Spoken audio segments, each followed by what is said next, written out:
ನಾನು ವಿಡಿಯೋಸ್ ಮಾಡೋದ್ರ ಬಗ್ಗೆ ಸೋಷಿಯಲ್ ಮೀಡಿಯಾದಲ್ಲಿ ಸ್ವಲ್ಪ ಆಕ್ಟಿವ್ ಆಗಿರೋಕ್ಕೆ ಸ್ಟಾರ್ಟ್ ಮಾಡಿದ್ದು. ಇಷ್ಟು ಸಪೋರ್ಟ್ ಮಾಡೋರು ಇದಾರಲ್ಲ, ಇನ್ನೂ ಮಾಡಬೇಕು ಅಂತ. ನೀವು ಹೇಳೋ ಮಾತನ್ನ ನಾನು ಕೇಳ್ಬೋದು. ಯಾವಾಗ ಗೊತ್ತಾ, ನೀನು ಬದುಕಿದ್ಯಾ, ಸತ್ತಿದ್ಯಾ, ತಿಂದ್ಯಾ, ಬಿಟ್ಟ್ಯಾ, ಯಾರಿಗೆ ಯಾರು ಇಲ್ಲ, ನಾಟಕ ಎಲ್ಲಿರ್ತೀನೋ ಅಲ್ಲಂತೂ ಇರ್ತಾರೆ ನೋಡ್ರಿ. ಇಲ್ಲೇ ಕುತ್ಕೊಂಡವಳು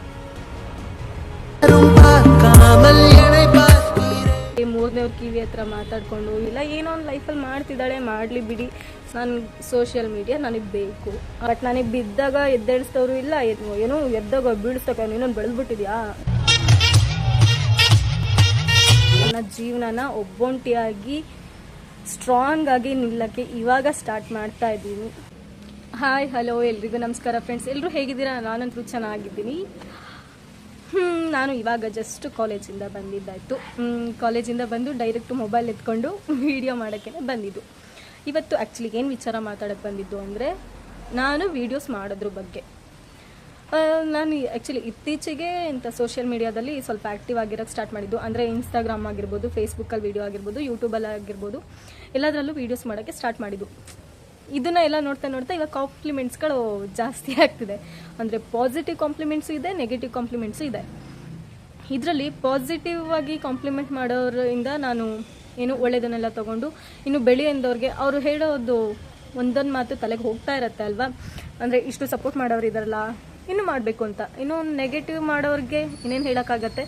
ಪಾಸಿಟಿವ್ನೆಸ್ ಇದೆ ಅಂದಮೇಲೆ ನೆಗೆಟಿವ್ನೆಸ್ ಇದ್ದೇ ಇರುತ್ತೆ. ಆ ನೆಗೆಟಿವಲ್ಲಿ ಏನು ತಪ್ಪಾಗಿದೆ ಅನ್ನೋದನ್ನು ತಿದ್ಕೋಬೋದು. ಇಲ್ಲ ಇವಳು ಏನು ಮಾಡಲೇಬಾರ್ದು, ಬೀಳಿಸ್ಬಿಡ್ಬೇಕು, ಇನ್ನೊಂದ್ಸಲ ಮೇಲೆ ಎದ್ದೇಳಲೇಬಾರ್ದು ಅಂತ ಮಾಡೋರನ್ನ ಜಸ್ಟ್ ವಾಶ್ಔಟ್ ಅನ್ನೋ ಥರ ನಮ್ಮಿಂದ ದೂರನೇ ಇಡಬೇಕು ಅನ್ನೋದು. ಆ್ಯಕ್ಚುಲಿ ನೀವು ಹೇಳೋ ಮಾತನ್ನು ನಾನು ಕೇಳ್ಬೋದು. ಯಾವಾಗ ಗೊತ್ತಾ, ನನ್ನ ಒಂದು ಒಳಿತನ್ನು ಬಯಸಿ ಏನೋ ಒಂದು ಬೆಳೆಸೋಕೆ ಕರ್ಕೊಂಡು ಹೋಗ್ತಿದ್ದೀವಿ ಅಂತ ಹೇಳಿದಾಗ ನಿಮ್ಮ ಮಾತನ್ನು ನಾನು ಕೇಳ್ಬೋದು. ಇಷ್ಟು ವರ್ಷ ಏನು ಅಂತ ನೋಡಿಲ್ಲ, ನೀನು ಯಾರು ಅಂತ ಕೇಳಿಲ್ಲ, ಹೆಂಗಿದ್ಯಾ ಅಂತ ನೋಡಿಲ್ಲ, ನೀನು ಬದುಕಿದ್ಯಾ, ಸತ್ತಿದ್ಯಾ, ತಿಂದ್ಯಾ, ಬಿಟ್ಟ್ಯಾ, ಆರಾಮಿದ್ಯಾ, ಆರಾಮಿಲ್ವಾ, ಏನು ಅಂತ ನೋಡ್ಲಿಲ್ದವ್ರು ಇವಾಗ ಹೆಂಗೆ ನೀವು ಮಾತಾಡ್ತೀರಾ? ಅಲ್ವಾ? ಇಷ್ಟು ವರ್ಷ ಏನೋ ನೋಡಿಕೊಂಡು ಎಲ್ಲ ಒಳ್ಳೇದು ಕೆಟ್ಟದ್ರಲ್ಲೆಲ್ಲ ಇದ್ಬಿಟ್ಟು ಸಪೋರ್ಟಿವ್ ಆಗಿ ಇದ್ದರೆ ಓಕೆ, ಅದು ಒಂಥರ. ಏನೂ ಇಲ್ಲದೆ ಇವಾಗ ನೀನು ಇದು ಮಾಡೋದು ಸರಿಯಲ್ಲ, ಅದು ಮಾಡೋದು ಸರಿಯಲ್ಲ ಅನ್ನೋದು ನೀವು ಹೇಳೋದು ನನಗೆಷ್ಟು ಸರಿ ಅಲ್ವಾ? ಆ್ಯಕ್ಚುಲಿ ಇದು ನಮ್ಮ ಮನೆ ಮಕ್ಕಳು ಥರ. ಇವರು 4 ಜನ ಇದ್ದಾರೆ. ಇಬ್ಬರು ಬಂಗಾರಿಗಳು, ಇನ್ನೊಬ್ಳು ಗುಂಡಿ, ಇನ್ನೊಬ್ಳು ಸಣ್ಣಿ ಅಂದ್ಬಿಟ್ಟು. ಎಲ್ಲಿರ್ತೀನೋ ಅಲ್ಲಂತೂ ಇರ್ತಾರೆ ನೋಡ್ರಿ. ಇಲ್ಲೇ ಕುತ್ಕೊಂಡವಳು ಅಲ್ವಾ? ನೀವೇ ಒಂದ್ಸಲ ಯೋಚನೆ ಮಾಡಿ. ಇಷ್ಟು ವರ್ಷ ನಾನು ಏನು ಅಂತ ಕೇಳಿಲ್ಲ, ಏನೋ ಒಂದು ಲೈಫಲ್ಲಿ ಮಾಡ್ತಿದ್ದಾಳೆ, ಮಾಡಲಿ ಬಿಡಿ, ಸ್ಟ್ರಾಂಗ್ ಆಗಿ ಇರಲಿ ಬಿಡಿ ಅನ್ನೋದು ಮನಸ್ಸಲ್ಲಿ ಬರಬೇಕಲ್ವಾ ನಿಮಗೆ. ಬರಲಿಲ್ಲ ಅಂದರೆ ಫೈನ್, ನಿಮ್ಗೆ ಇಡಿಸ್ಲಿಲ್ವಾ, ಸುಮ್ಮನೆ ಇದ್ಬಿಡಿ. ಯಾಕೆ ಸುಮ್ಮನೆ ಬೇಡದೇ ಇರೋದನ್ನೆಲ್ಲ ಹೇಳ್ಕೊಂಡು ಅಲ್ಲಿ ಇಲ್ಲಿ ಮೂರನೇವ್ರ ಕಿವಿ ಹತ್ರ ಮಾತಾಡ್ಕೊಂಡು ಇದೆಲ್ಲ ಯಾಕೆ ಬೇಕು? ಇಷ್ಟು ವರ್ಷನೇ ಏನು ಅಂತ ಕೇಳಿಲ್ಲ, ಇವಾಗ ಯಾಕೆ ಹೇಳಕ್ಕೆ ಹೋಗ್ತೀರಾ? ನಿಮ್ಮ ಪಾಡಿಗೆ ನೀವು ಹೆಂಗಿದ್ರು ಹಂಗೆ ಇದ್ಬಿಡಿ, ನಮ್ಮ ಪಾಡಿಗೆ ನಾವು ಹೆಂಗಿದ್ರು ಹಂಗೆ ಇದ್ಕೊಂಡು ಹೋಗ್ತೀವಿ ಅಲ್ವಾ? ನನಗೆ ಬೇಕಪ್ಪ, ನನಗೆ ಸೋಷಿಯಲ್ ಮೀಡಿಯಾ ನನಗೆ ಬೇಕು, ಅದಕ್ಕೆ ಆ್ಯಕ್ಟಿವ್ ಆಗಿದ್ದೀನಿ. ಯಾರೂ ಇಲ್ಲದೆ ಇದ್ದಾಗ ನಾವಿದ್ದೀವಿ ಅಂತ ನಮ್ಮ ಎದುರಿಗೆ ಸಪೋರ್ಟಿವ್ ಆಗಿರೋದೇ ಐ ಥಿಂಕ್ ಸೋಷಿಯಲ್ ಮೀಡಿಯಾ ಅನ್ಕೋತೀನಿ. ಇಷ್ಟು ವರ್ಷ ಯಾರೇನೂ ಕೇಳಿಲ್ಲ, ಸತ್ತಿದ್ಯಾ ಬದುಕಿದ್ಯಾ ಅಂತ ಕೇಳಿಲ್ಲ. ಅದು ಬಿಟ್ಟು ಇವಾಗೇನೋ ನನ್ನ ಖುಷಿಗೆ ನನ್ನ ಕಷ್ಟ ಸುಖ ಹಂಚ್ಕೊಳ್ಳೋಕ್ಕೆ ನಾನು ಸೋಷಿಯಲ್ ಮೀಡಿಯಾದಲ್ಲಿ ಆ್ಯಕ್ಟಿವ್ ಆದಾಗ ನೆಗೆಟಿವ್ ಆಗಿ ಮಾತಾಡೋಕ್ಕೆ ನೀವು ಯಾರು? ಐ ಥಿಂಕ್ ಇದು ಎಲ್ರಿಗೂ ಹೇಳ್ತಿಲ್ಲ, ಹೇಳೋರ್ಗಂತೂ ಅರ್ಥ ಆಗ್ತಿರತ್ತೆ. ಇಷ್ಟ ಇದ್ದರೆ ಬೆಳೆಸಿ, ಇಲ್ಲ ಅಂದರೆ ಕಷ್ಟ ಆಗ್ತಿದೆಯಾ ಸುಮ್ಮನೆ ಇರಿ ಅಲ್ವಾ? ಸಾಧ್ಯ ಆದರೆ ನೋಡಿ, ಇಲ್ಲ ಹಿಂಗಲ್ಲ, ನೀನು ಹಿಂಗೆ ಮಾಡಬೇಡ, ಹಿಂಗೆ ಮಾಡು ಅಂತ ಸಪೋರ್ಟ್ ಮಾಡಿ. ಇಲ್ವಾ ಬೇಡ,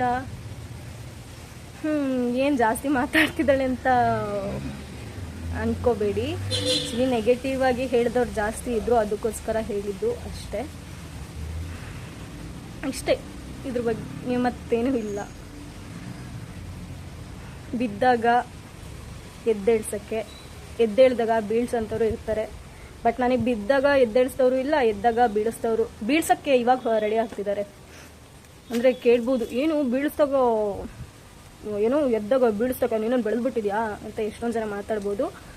ಬಟ್ ನಾನು ಇನ್ನೂ ಬೆಳೆದಿಲ್ಲ ದೇವ್ರೆ, ಇನ್ನೂ ಹೊರಟಿದ್ದೀನಿ, ಇನ್ನೂ ನಾನು ಇವಾಗ ನನ್ನ ಜೀವನನ ಒಬ್ಬೊಂಟಿಯಾಗಿ ಸ್ಟ್ರಾಂಗ್ ಆಗಿ ನಿಲ್ಲಕ್ಕೆ ಇವಾಗ ಸ್ಟಾರ್ಟ್ ಮಾಡ್ತಾ ಇದ್ದೀನಿ. ಅದಕ್ಕೆ ನಿಮ್ಮೆಲ್ಲರೂ ಸಪೋರ್ಟ್ ಬೇಕು. ಹೀಗೆ ಸಪೋರ್ಟ್ ಮಾಡ್ತಾಯಿರಿ, ಬೆಳೆಸ್ತಾ ಇರಿ, ಲೈಕ್ ಮಾಡಿ, ಶೇರ್ ಮಾಡಿ, ಕಮೆಂಟ್ ಮಾಡಿ, ಹೀಗೆ ಗುರುತಿಸ್ತಾ ಇರಿ. ನನ್ನನ್ನು ಕಂಡು ಹುರ್ಕೊಳ್ಳೋರ ಮಧ್ಯೆ ನೀವು ನನ್ನನ್ನು ಬೆಳೆಸ್ತಾ ಇರಿ ಅಷ್ಟೇ. Thank you. ಬಾಯ್.